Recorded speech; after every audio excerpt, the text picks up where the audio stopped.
Hello, beautiful homemakers. I recently saw a short video of a young woman wondering why men will not marry her. She said all the men she has dated are now married, and after seeing the women her former dates chose, it began to dawn on her the differences between herself and these women. First, she noticed that the wives were all, in her words, girly. I'm assuming that she means they were dressed femininely, wore makeup, had lovely hair, etc. Now, this girl had a rather cute face herself, but then she pointed to her rather large arm muscles. She realized that men aren't looking for large arm muscles in their wives. Next, she pointed to her tattoos. She was right. Tattoos are not what men are looking for in a wife. The clip ended. From the amount of likes, I'll venture to say that the rest of us were applauding her and thinking, "You're getting it!" But dear, do you know the very first thing men and women notice about you? It's not your tattoos, and it's not your muscles. No. It's the fact that they are seeing a woman who is declaring herself to be a pig, or maybe a bull, by sporting a nose ring through both nostrils. Let me give you a little history lesson on these types of septum piercings. I'm going to quote from the website whose name I cannot pronounce, FW5.2, the meaning behind nose rings. Throughout the 1700s, European sailors came to see nose rings as a sign of sexual promiscuity. Naturally, this has to do with the way they often engaged in sexual relations with foreign women during their travels. Women who often wore nose rings because of their cultural significance. When nose rings became more popular during the hippie counterculture movement in the 1960s, they also were sometimes associated with other hippie values like free love, sexual liberation, non-monogamy, etc. The popularity of nose rings among independent, rebellious, or ultra-empowered social groups has further caused some to associate them with sex positivity and modern sexual openness. Someone may well decide to get one as part of an ongoing personal awakening that might include various forms of sexual empowerment. That said, it makes perfect sense to want to try one on for size as a way to signal sexual openness or express a willingness to experiment in bed. The website neglected to mention that these types of septum piercings used to be done to captives. A ring was put through their nose, and cords were put through the ring, and the captives were then led away. And it is where we get the saying, leading someone around by the nose. The website also said that, and I'm quoting, many modern women, including those who aren't interested in traditional female choices like marriage or children, choose to wear a nose ring more as a symbol of general female empowerment. They see it as a way to demonstrate their belief in a woman's unique brand of strength and personal power. Proof positive that she's amazing and worthwhile. What? That sounds like a nonsensical ad to me. Jewelry does not convey that you are amazing and worthwhile. What jewelry does do is tell others what you like. Pearls say that you're very traditional. Small, semi-precious gems tell others that you like things that are elegant and classic. A cross may convey that you're a Christian. Certain crystals or the Om sign may tell others that you're New Age or Hindu. Large jewelry tells others that you have a big personality. Small jewelry tells others that you're demure. Some jewelry signals that you have an artistic bent, while those that do not have that bent would shake their head and never wear it. In the West, a septum piercing may mean you are quirky or artistic. If you're in your 70s, a nose ring may mean you still adhere to the hippie movement ideals. And yes, I do know a 70-year-old that still has a nose ring on the side of her nose. But for the great majority of people with septum piercings, and I'm quoting from this website again, it's a way to express rebellion, deep disagreement with current social norms, and defiance against the system. So, today in the West, it is a sign of rebellion and anti-conformity to society. And what man would want a rebel for a wife? Very few. And the man that would he make a good husband? Maybe. Maybe not. But I think most men will tell you that a rebellious wife sounds like too much trouble. Though they will be happy enough to take her out once. Luckily for this particular young lady in this short clip, this one minor adjustment will make a big difference in how people view her and treat her. I heard a psychologist once say that the reason people dress off-puttingly is to put people off, to keep people at bay, to reject people before they can be rejected. What do your clothes and jewelry scream about you? Regarding piercings of tiny jewels in the side of the nose, I want you to know that that is off-putting to the majority of people, because people cannot help but picture the other side as being swathed in snot. And if you do not have a beautiful young nose rings are especially ugly. A little diamond looks just like a zit at a distance. However, I did recently meet a young black woman the other day, and she had a very small diamond on either side of her nose. And for the first time in my life, I thought it actually looked good on her, because it gave her nose more definition. Plus, the small diamonds contrasted very nicely with her dark skin. However, the majority of people do not need their nose to have more definition. My final analysis of that poor girl in the short clip was that another reason many men will not marry her is because of how she talks. She is severely limiting her pool of available men because she talks like an illiterate street urchin. No man will wife me up. The poor dear. Now you know I have been advocating for purity while reading the original Fascinating Womanhood pamphlets. What many women don't seem to understand today is that our weakness, a woman's weakness, is our need to be desired. And when that weakness isn't backed up by high standards of remaining pure, then you will give in to your lusts and sleep with him. And then his lust is satisfied. His testosterone, which was used to pursue you, will become diminished. And that then frees him to move on, to look for his ideal spouse. And his ideal is never a woman who would give in as easily as you just did. His ideal is a virgin. Men don't want women with high body counts. Do you want a man with a high body count?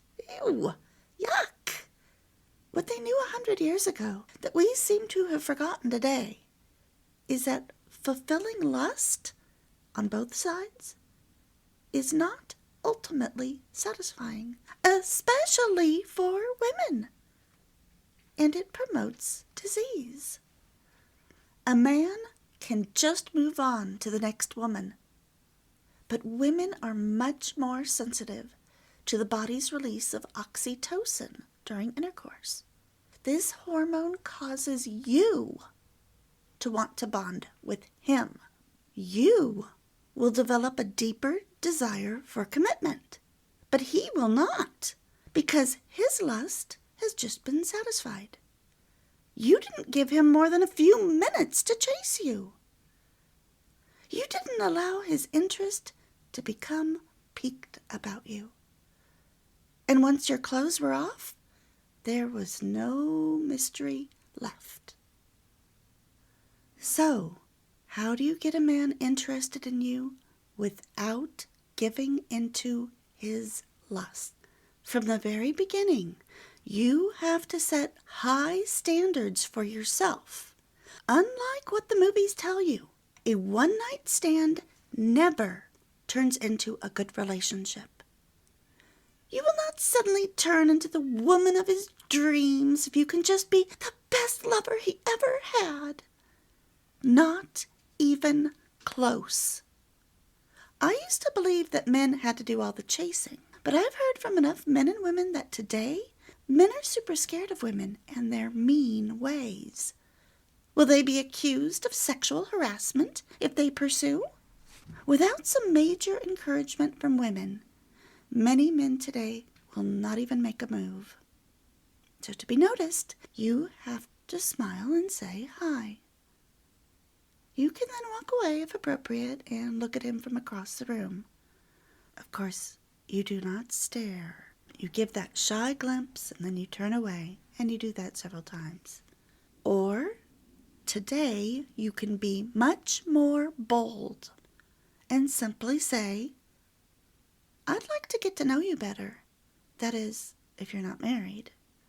Because not all men wear wedding rings. If things go well, he may get up the nerve to ask you for your phone number or out on a date. Be prepared to pay for your half on the first date. You may not have to, but be prepared, because you may want to if you don't want to keep seeing him. And insistence on paying your half will help set that tone and discourage some lowlife's "you owe me" attitude. When you give him your number, tell him to call you. No texting. This is so important. If he texts you, text back, please call me. All nuance is missed on texts. You can't do that early in a relationship. And a man that really wants to get to know you will want to hear the sound of your voice. During these phone conversations, you need to find out if he is a Christian. If he isn't, you let him go. But do not bring up anything heavy or controversial on these phone calls. You do not need to disclose everything about yourself on these calls. There needs to be mystery. Let him do most of the talking. If he's a Christian, then you go on your first date. No kisses on that first date. By date 3, you need to assess if he is marriage-minded and if he is marriage material. If he is not, then you let him go. By the end of date 3, you need to bring up that you prefer traditional roles and that you would like children. What does he want?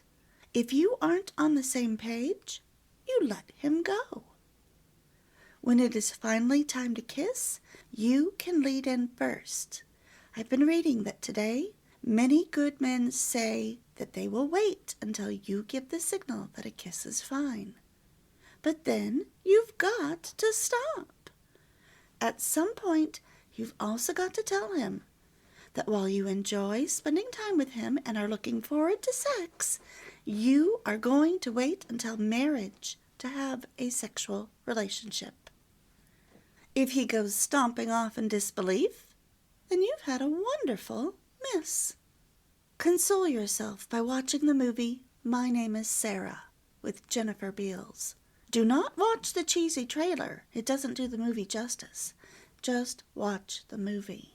Sara sets limits with the guy she likes, and he goes stomping off. But after cooling down, he eventually comes back, and he brings her a very special surprise at the end.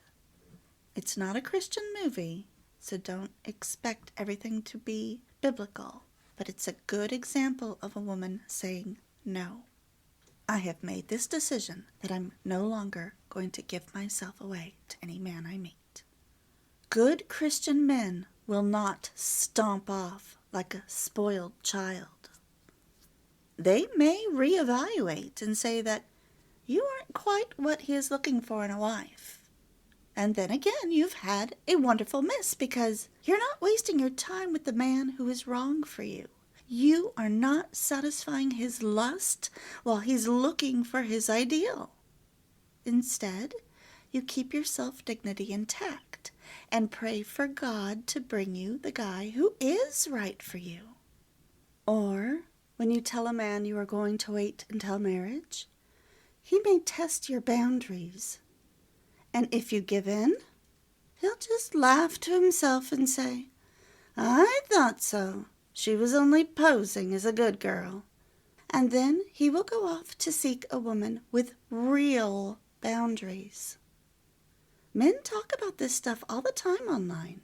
They love to test your boundaries. They see it as their job to pursue and your job to block. Because they really do have the ideal in their heads of a good girl. And she doesn't give in. She knows her self-worth. And she isn't going to be taken in by some sweet talk. When you give in, you will always regret it for the rest of your life. Whenever something reminds you of a man you gave in to, you will shiver in regret. Now, will Christian men test you? Yes, they will. Because a lot of men will tell you that they are a Christian, but they don't really have a close relationship with Christ. A true Christian man may be carried away by his hormones, and you will need to help him put on the brakes, but he will never betray you with intentionally trying to get you to give in just to prove he can do it and then run. For if he did that, he would grieve his Lord and Savior. However, there are men who are con men who say they are Christians and they're not, and I'll read you a story about that at the end of this video. Men also know that when they are ready to settle down, that they can find a good girl in the churches. And so they will go to church seeking a wife, but then they'll have no desire to become a Christian or to ever go back or to let you go back. That's why you don't marry a non-Christian. Now, many people today give into a sexual relationship thinking that because they're so in love that they'll eventually get married. Or they have a ring on their finger, but, the wedding's not going to be for 2 years. That's ridiculous. Once that ring is on your finger, you should be married within 6 months. That's what an engagement is. An engagement means you have set the date to be engaged for marriage. Many times after lust has been satisfied, the chances are high that one of you may wake up one morning and say, "Wait, I was only in lust with this person after all, not in love." And then there will be a breakup. To get to marriage, there is first attraction. Men are attracted to feminine women in dress and manner, who have a worthy character. This is what the first 4 pamphlets attempted to explain.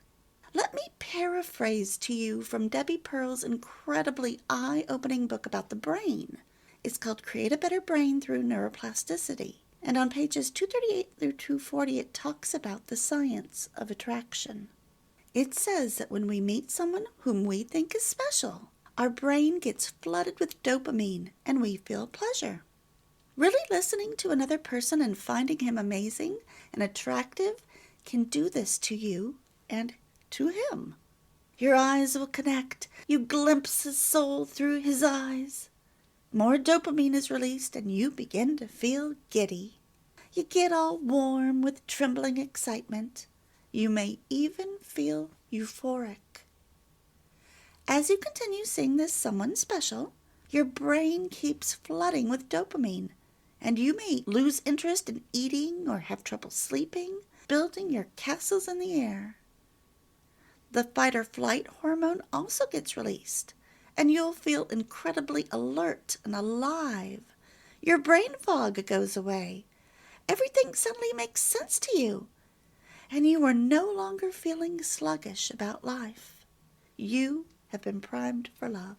And then, when he walks in the door, your caudate nucleus fires like crazy and your heart rate jumps. This love attraction then leads to a reduction in serotonin. And serotonin is what makes you feel like you're in total control. So now you feel a bit crazy and out of control. Like when Tom Cruise jumped up and down on Oprah's couch talking about his new love, which didn't last. But this overpowering infatuation is given to us by that drop in serotonin, so that a normally reserved, self-disciplined person will loosen up enough to find a mate. This drop in serotonin, though, is only temporary. As soon as the relationship becomes secure, the levels return to normal so that we can sleep, eat, and live rationally again. But guess what, ladies? It takes this low serotonin level about 2 years to return to normal.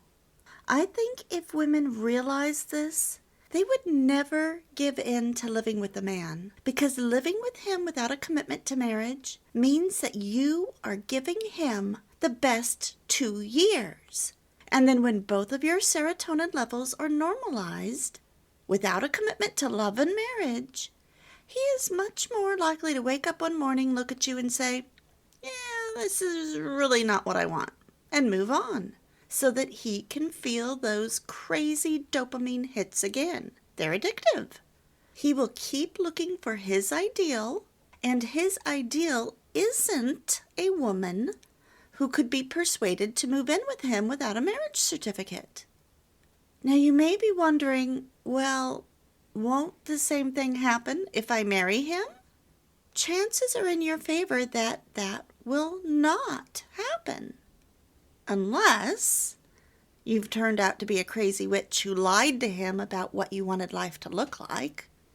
So why won't a married man wake up and say, I'm moving on? There's 2 reasons. 1, marriage is a commitment, and he was serious when he committed to you, and he wants a family with you. And number 2, because of children. I think that the majority of women do not know what I am going to tell you right now. As I explained in the beginning of this video, women's bodies release the feel-good hormone oxytocin during intercourse, and it causes us to bond with our man. And men get it too, but not at the same high levels that we do. So guess when men get a big hit of this commitment neuromodulator, oxytocin and vasopressin? They get it when they become fathers. When a man becomes a father and holds that child for the first time, the releasing of the neuromodulators oxytocin and vasopressin drastically changes him into a protector, a caregiver, and a gentle dad. It isn't until a man becomes a father that he loses his selfish streak. Now do you understand why Satan and evil people are so for abortion? Their goal is to eradicate the nuclear family. Feminists have lied to you, ladies. The most important thing on earth is your husband and your children. Yes, you can live without marriage and children, but you will be 100 times more fulfilled with them. And you won't even know it until you have a stable, fun-loving, wonderful marriage and lovely, adorable children. From this same book, Create a Better Brain Through Neuroplasticity, on page 242, Debi also tells us how to easily sustain our marriages. Just keep thinking loving thoughts about your man.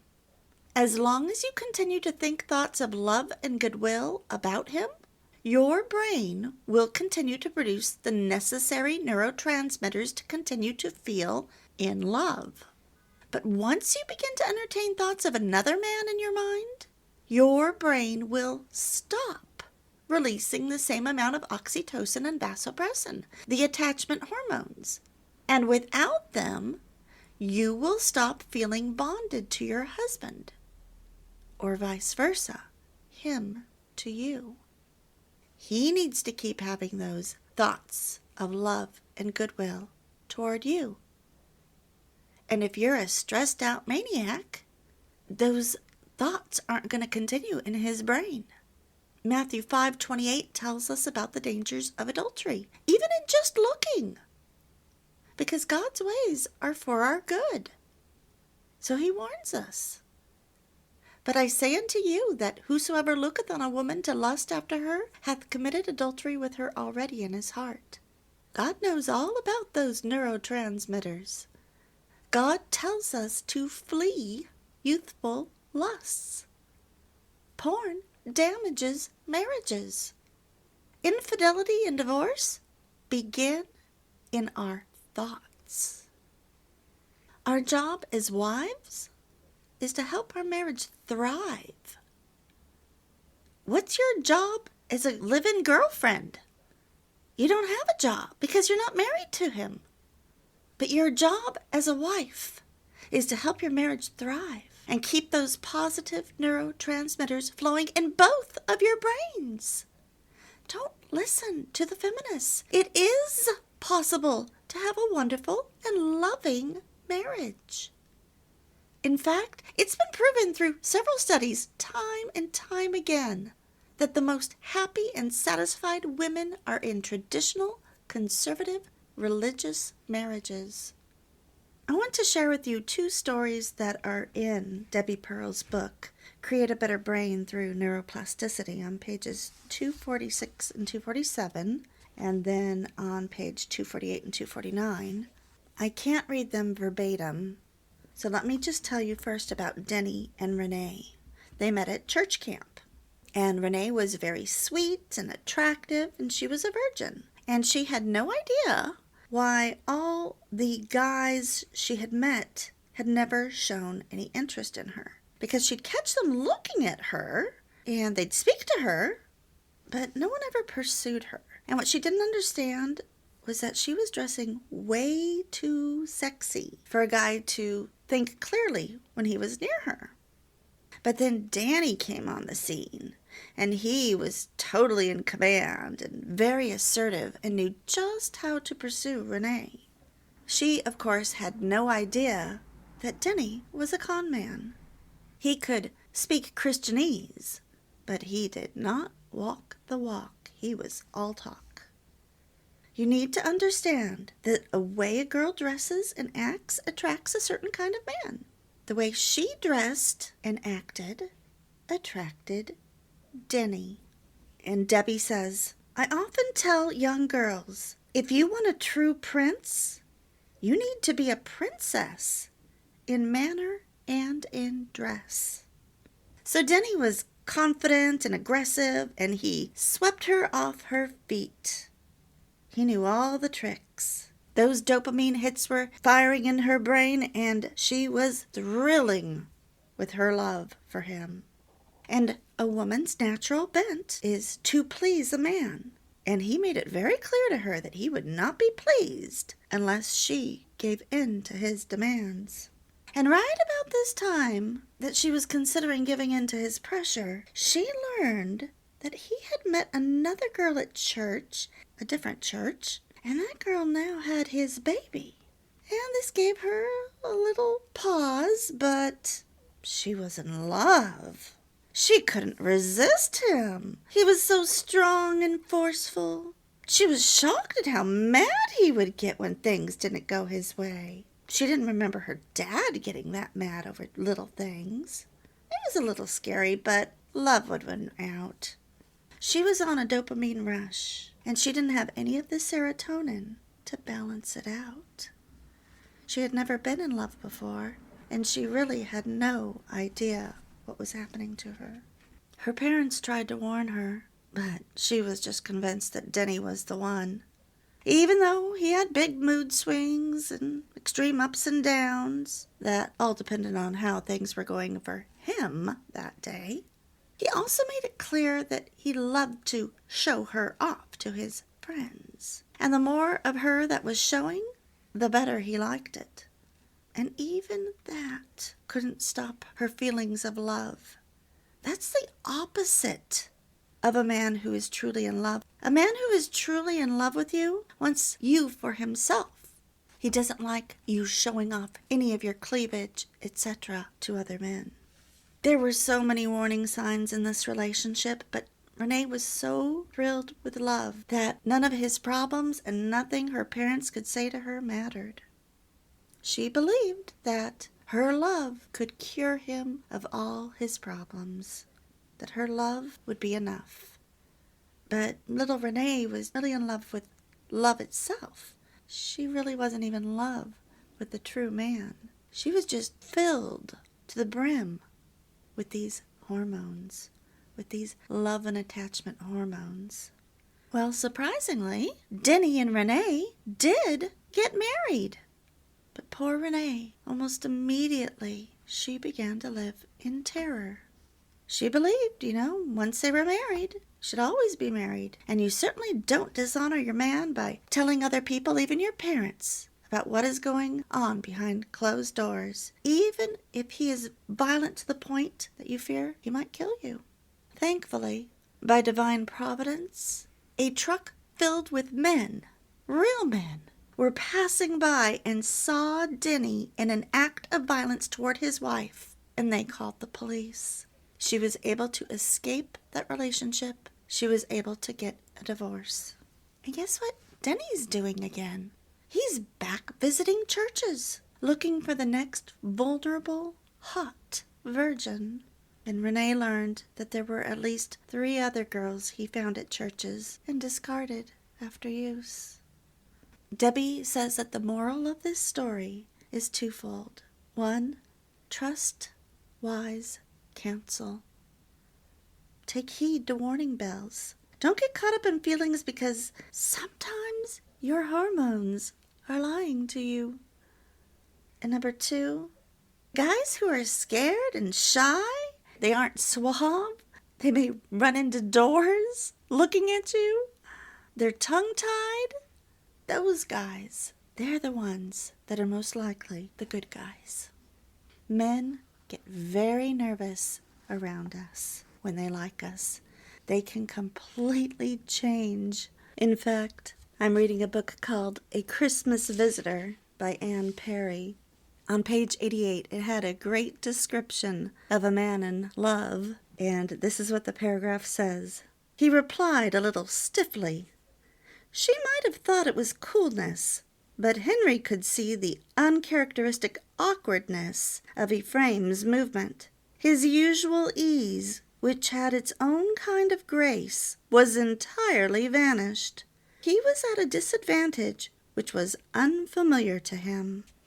When a man likes you, most often he'll become a bit awkward. He'll start second-guessing himself. And then Debi tells the story of Belinda and Ralph. Now, in the beginning, Ralph had never considered Belinda as a possible wife, even though she was attractive, kind, and charming. There was no love at first sight. There was no instant attraction. But Ginger? For Ginger, Ralph had a serious flow of hormones. And yet, because he was a little bit older, he knew she was not good wife material. But she was so fine to look at, and she was so full of laughter and conversation. And she just swept him up with her fun and entertainment. And he just couldn't take his eyes off her. And the more he looked, the more dopamine hits he was getting. His testosterone was running high. She was his constant companion at church functions, and she'd hang on his arm and make him feel that she was his woman. With all that touch, his oxytocin levels began to help him overcome his reluctance in choosing her for a wife. But Ralph's parents could see the truth. They knew that while Ginger was always at the church functions, she had never shown any real interest in godly things. Instead, she was just there to flirt. She dressed provocatively in order to attract as many men as possible, and she also appeared very lazy. She was also known to spend her money very unwisely. So Ralph's mom and dad gently pointed out a few things to him, and they reminded him that God's word says to flee youthful lusts. But Ralph, he was almost at that point of no return, because his brain was adapting to his constant lusting after her. She had a cute giggle, she always wore a short skirt, and she'd squirm against his leg. She was becoming irresistible to him. Because he had such a good relationship with his parents, they were able to have serious conversations with him and pointed out Belinda. His dad asked him, "Have you ever considered Belinda as a wife? If you really look at her, you'll notice that she's very pretty and she has a great figure. But unlike Ginger, she doesn't display it. It's hidden." His mom pointed out that she was always helping out at church. She was always cleaning something or babysitting. She pointed out that she'd be a great mother, and Ralph would never have to worry about Belinda being a flirt. They asked Ralph to begin praying and asking God for wisdom concerning Belinda and Ginger. Now, this family was going on a 3-week missions trip. So after talking with Belinda's parents, they invited Belinda to travel with them. Ralph was not into Belinda. He was not even interested in her.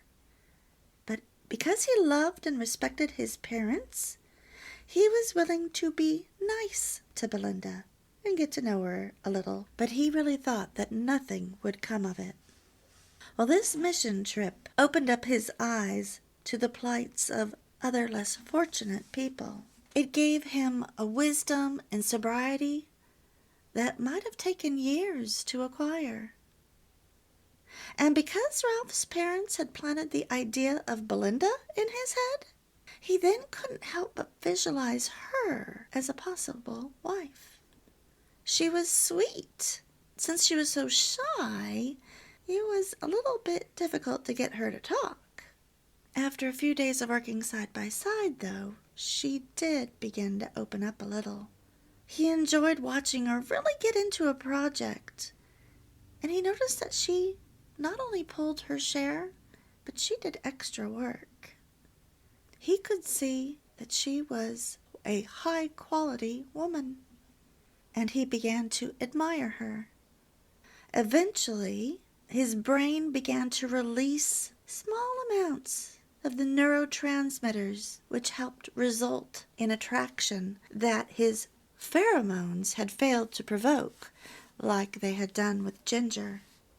The new appreciation for Belinda actually made him able to see Ginger for who she really was.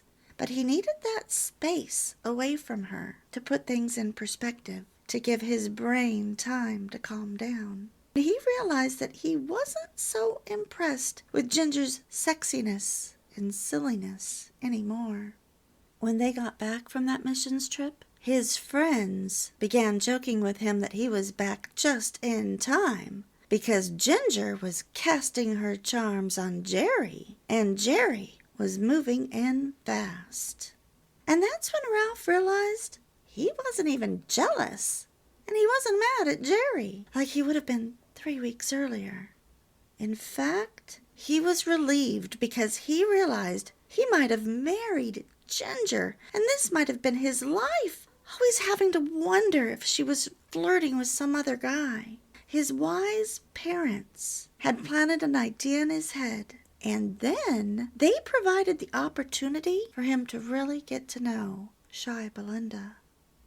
Thankfully, just like a Hallmark movie, when you're rooting for the right girl, he gained insight and wisdom into the kind of woman he really wanted for a wife.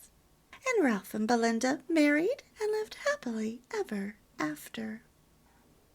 Debbie says, the moral of this story is twofold. 1, pheromones can't always be trusted to help you make good decisions. And 2, wise parents might need to help move love along. A worthy character. That's the number one thing men are looking for in a wife. Let me read to you again from page 233 of the book, Why He Didn't Call You Back. 1,000 Guys Reveal What They Really Thought About You After Your Date by Rachel Greenwald. We were kissing passionately on her sofa at the end of the date, when she slowed down, stood up confidently, and said we should say good night for now. She never once apologized or made excuses about why she put on the brakes. The women I'd dated before her usually said they were sorry for stopping or felt like they owed me an explanation if we didn't have sex.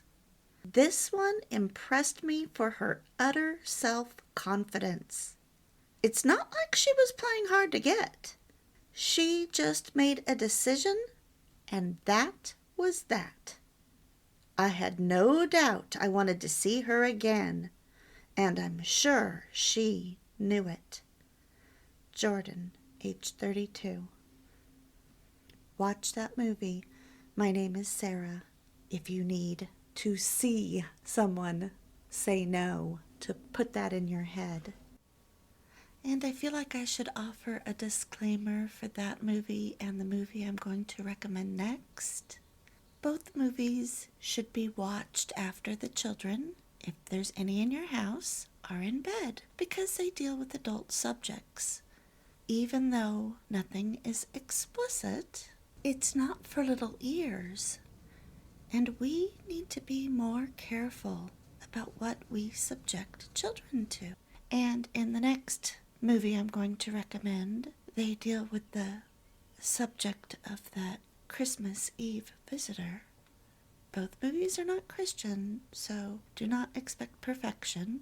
And there is one scene in the second movie where the child acts childish. And of course, I am not saying to emulate childishness.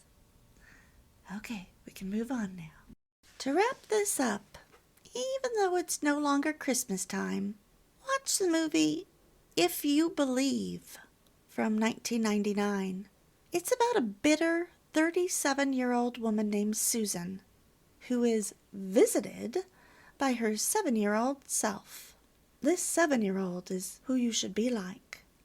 Notice the way she dresses. She's feminine.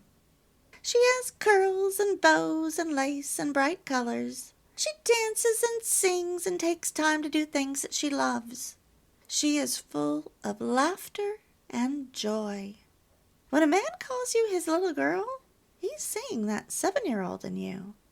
The kind of woman a man is looking for in a spouse is a woman who hasn't lost her femininity, her laughter, and her joy. And as the pamphlet said way back in the beginning, beautiful women look at average-looking married women and sniff in disdain. But what could he possibly see in her? Feminine attitude? Feminine manners? She has a worthy character. And now in pamphlet 5, we'll delve a little more into feminine dress. For now, I suggest that you listen to the video Rose, a Meek and Quiet Spirit, or, especially if you're living with a man, the video A Counterfeit Home.